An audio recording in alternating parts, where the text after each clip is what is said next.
Disclaimer, the MCU is not actually ending. But what do you mean by Avengers Endgame is really the end of the MCU? What we mean is Avengers Endgame is the peak. That's why Black Panther did so well. It's probably because it's the movie that came out before Infinity War.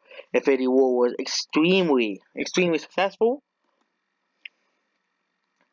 If you include Avengers Endgame and Infinity War's grosses together, the back-to-back films, they will actually have grossed more than Avatar as well. So Avengers Endgame is the peak of the MCU, essentially. The MCU has been around for around 11 years, starting with Iron Man. And the latest film in the MCU will come out next week with Spider-Man Homecoming. Yes, Iron Man came out 11 years ago. That's how long ago it came out. I feel old at this point. I'm only 18 and I already feel old at this point. This movie came out 11 years ago. Iron Man, of course, is now an instant classic. It'll probably remember along the years as one of the best superhero movies of all time. But what comes after Endgame? There'll be no spoilers for Endgame either. But there's various Phase 4 weeks, so that most of the Marvel movies are either focused on the crappy Disney Plus network, because of course, if you want to have the full experience, you have to use Disney's awful services. But MCU Phase 4 is mostly the sequels to already existing movies.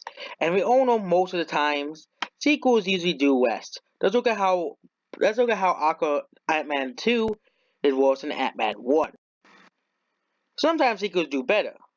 Most MCU sequels do better, but most of the MCU's Phase 4 slate is sequels. Spider-Man Homecoming, Spider-Man Far From Home, that's a sequel to Spider-Man.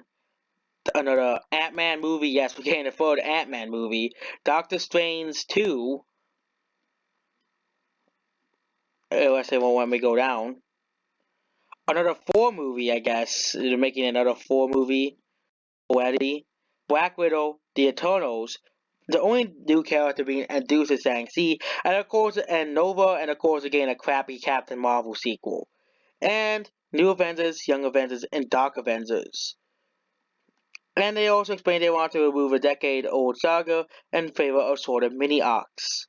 So, there'll be a clear divide from the Earth and space-based heroes and stuff, like the Guardians and the non-Guardians. Characters like Captain Marvel and characters that are not like Captain Marvel. So, most of the movies will just be sequels to movies we already have. 4 is still alive at the end at the Endgame. So I bet 4 will be a 4 and the Guardians of the Galaxy as well. Or maybe that the crappy story in the comics. But here's the good thing. If this week gets actually 2, that means we'll not be getting a Miss Marvel movie. Or an A-Force movie. Because A-Force and Miss Marvel, those are 2 characters that nobody likes and nobody cares about. Let's look at how poorly A-Force did and how it got cancelled as well. So, they couldn't even finish the series. So, and Miss Marvel, nobody likes her either. They'll claim that she's a fan favorite, but nobody really likes her anyways, like Captain Marvel herself. And the thing is, I don't think unless the Young Avengers, New Avengers, and Dark Avengers can really drive out people to want to go see them, I don't really think the MCU will do as well without Robert Downey Jr. and all the other MCU cast that are quitting after Endgame. And that's basically it.